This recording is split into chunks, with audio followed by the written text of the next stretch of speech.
आज के व्याख्यान में मूल रूप से इतिहास जानने के जो स्रोत हैं उस पर हम प्रकाश डालने की कोशिश करूँगा। ऐसे इतिहास जानने के दो प्रमुख नयन हैं और इस दो नयन के बाद ही हम इतिहास के सही तथ्यों की जानकारी प्राप्त कर सकते हैं। पहला जो है पुरातात्विक स्रोत है और दूसरा साहित्यिक। ऐसे तीसरे के रूप में विदेशी यात्रियों का विवरण भी है, लेकिन मुख्य रूप से हम पुरातात्विक और साहित्यिक जो स्रोत हैं उस पर जोर देते हैं और उसके माध्यम से इतिहास को जानने की कोशिश करते हैं।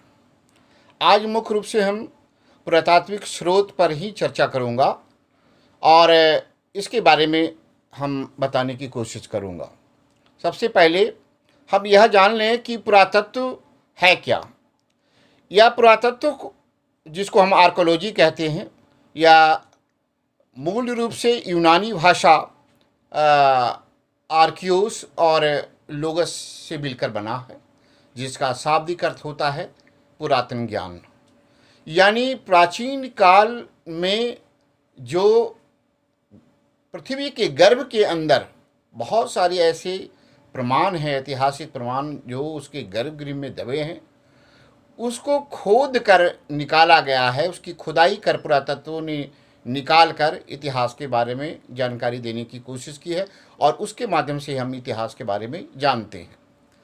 और सबसे पहले यह भी जानकारी ले लेना उचित होगा यहाँ पर कि पुरातत्व को मात्र तकनीकों का समूह मानने वालों की आलोचना करते हुए मार्टिन व्हीलर ने कहा है कि पुरातत्ववेत्ता केवल वस्तुओं को ही नहीं खुदाई कर प्राप्त करते हैं, बल्कि वह मनुष्यों से जुड़े सारी जो बातें थी उसकी भी जानकारी देने में मदद करता है।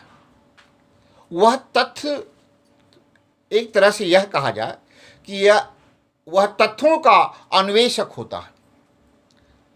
उसके तथ्य मनुष्य को उपलब्धियों की भौतिक वृत्त होते हैं, यद्यपि वे देखने में तो निर्जीव होते हैं, तथापि पुरातत्ववेत्ता उन्हें अपनी विश्लेषणात्मक शक्ति से उसे सजीव बना देता है। उसके पास एक कलाविद एवं दार्शनिक जैसी कल्पना शक्ति भी होती है, जिसका उपयोग करते हुए निर्जन स्थलों एवं वस्तुओं में जीवन का संचार पैदा कर देता है। तो इस प्रकार से पुरातत्व की जानकारी होना जरूरी है और इसकी जानकारी देने वाले कौन होते हैं? हमारे पुरातत्ववेत्ता होते हैं। आखिर अलग अलग विद्वानों की अलग अलग राय है, अलग अलग पुरातत्ववेद जो वेता हैं उनकी अलग राय है। सबसे पहले मैं चर्चा करना चाहूँगा कि गॉर्डन चाइल्ड्स ने पुरातत्व के बारे में कहा है कि भौतिक अवशेषों के माध्यम से मानव के क्रियाकलापों का ज्ञान ही पुरातत्व है। जबकि दूसरे जो हमारे प्रमुख विद्वान हैं बीबी लाल, उनका मत है कि पुरातत्व विज्ञान की वह शाखा है जो अतीत की मानव संस्कृतियों को व्याख्यायित करता है, विश्लेषण करता है। एडिश शंकालिया का मत है कि अध्ययन पुरावशेषों के अध्ययन को पुरातत्व मानते हैं। इतना ही नहीं बल्कि मार्टिन व्हीलर जैसे विद्वान का मानना यह है कि पुरातत्व को एक स्वतंत्र विषय के रूप में प्रतिष्ठित करने वाले विद्वानों में वे एक हैं और उन्होंने इसकी महत्ता पर जोर दिया है। प्रागैतिहासिक एवं याद ऐतिहासिक काल का इतिहास को पूर्णतया पुरातात्विक अन्वेषणों पर ही आधारित है, जबकि ऐतिहासिक काल के इतिहास को पुरातत्व वैज्ञानिक आधार प्रदान करता है। पुरातत्व के अध्ययन के क्षेत्र में हम संस्कृति की व्याख्या एवं प्रमाणिक आधार प्राप्त कर लेते हैं, जिसे सांस्कृतिक परिवर्तन की व्याख्या की जा सकती है। पुरातत्व की जहाँ तक क्षेत्र का सवाल है, इसका व्यापक क्षेत्र है। इसके अंतर्गत मानव से संबंधित समस्त क्रियाकलाप हों, चाहे वह सामाजिक क्रियाकलाप हो, राजनैतिक क्रियाकलाप हो, धार्मिक अध्ययन की बात हो, इन तमाम बातों का हम अध्ययन करते हैं पुरातत्व के माध्यम से। साथ ही यह मानव के क्रमबद्ध सांस्कृतिक विकास में भी आपको महत्वपूर्ण योगदान देता है यह। और इस प्रकार से हम यह कह सकते हैं कि पुरातत्व एक ऐसी नींव है जहाँ पर हम एक विशाल इतिहास की जो परिकल्पना करते हैं उसको हम खड़ा कर सकते हैं। क्योंकि पूर्व की क्लासों में भी, पूर्व के वर्गों में भी इसकी हम चर्चा की है कि तथ्यों के बगैर हम इतिहास की परिकल्पना नहीं करते हैं। तो इसके लिए साक्ष्य हमारे क्या हैं? पुरातात्विक स्रोत हैं, साहित्यिक स्रोत हैं। चूँकि आज मैं सिर्फ पुरातात्विक स्रोत पर बल दे रहा हूँ, इस दृष्टि से यदि हम देखें तो आपको यह लगेगा कि पुरातात्विक स्रोत जो हमारे हैं वह कौन कौन से हैं। पुरातात्विक स्रोत में भी क्या क्या चीज़ें हैं। प्राचीन भारतीय इतिहास के अध्ययन के लिए पुरातात्विक सामग्रियाँ जो सापेक्षिक रूप से प्रमाणिक माना गया है, उसके अंतर्गत पुरालेख विधा। पुरालेख विधा क्या है? जिसको हम अभिलेख कहते हैं। अभिलेख को हम दो भागों में बांट सकते हैं।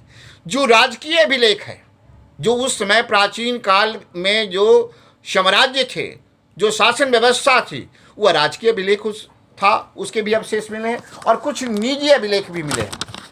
तो इस प्रकार से हम कह सकते हैं कि यह पूरा जो लेख है वह दो रूपों में हम उसको देख सकते हैं, आपको राजकीय और निजी अभिलेख के रूप में।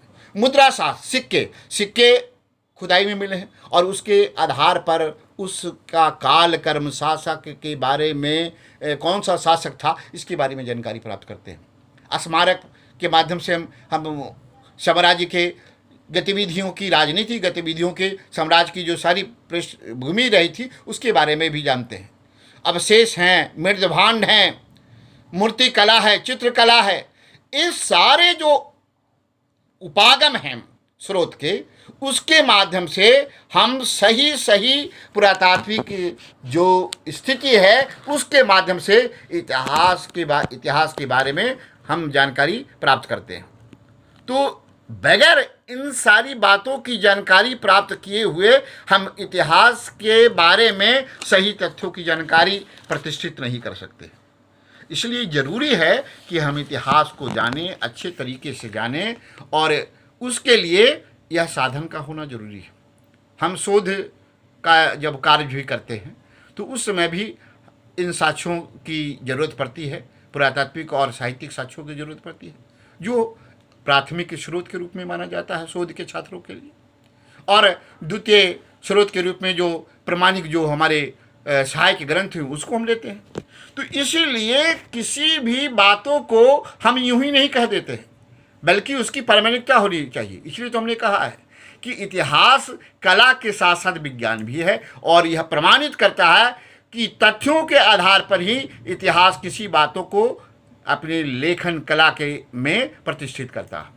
आज हम नए नए इतिहास को प्रतिष्ठित कर रहे हैं, लिख रहे हैं। क्षेत्रीय इतिहास का दौर चला है आज।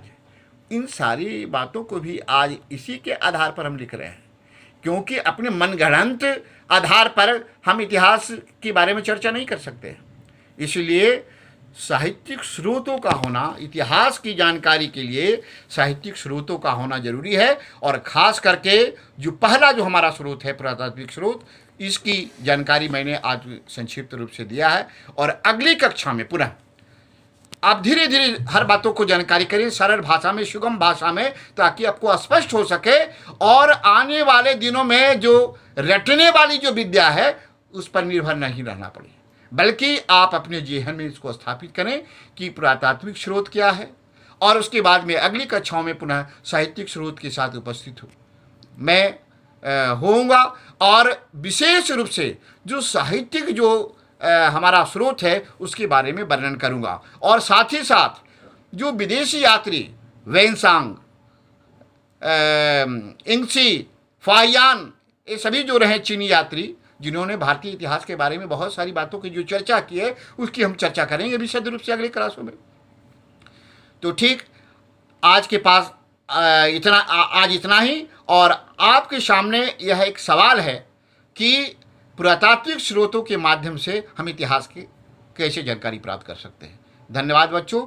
और इसी तरह से नए नए विषयों को लेकर आप की सुविधा के लिए जो सिलेबस में जो सारी बातें हैं उसको हम देखकर आपके लिए कुछ कुछ अच्छी अच्छी बातें लेकर आऊँगा, ताकि आप उससे लाभान्वित हों। खास करके प्रतियोगी जो छात्र जो घर पर बैठे हैं वह उसकी तैयारी कर रहे हैं, अपनी पढ़ाई भी कर रहे हैं, ऐसे लोगों के लिए भी यह लाभप्रद होगा व्याख्यान। जय हिंद बच्चों, धन्यवाद।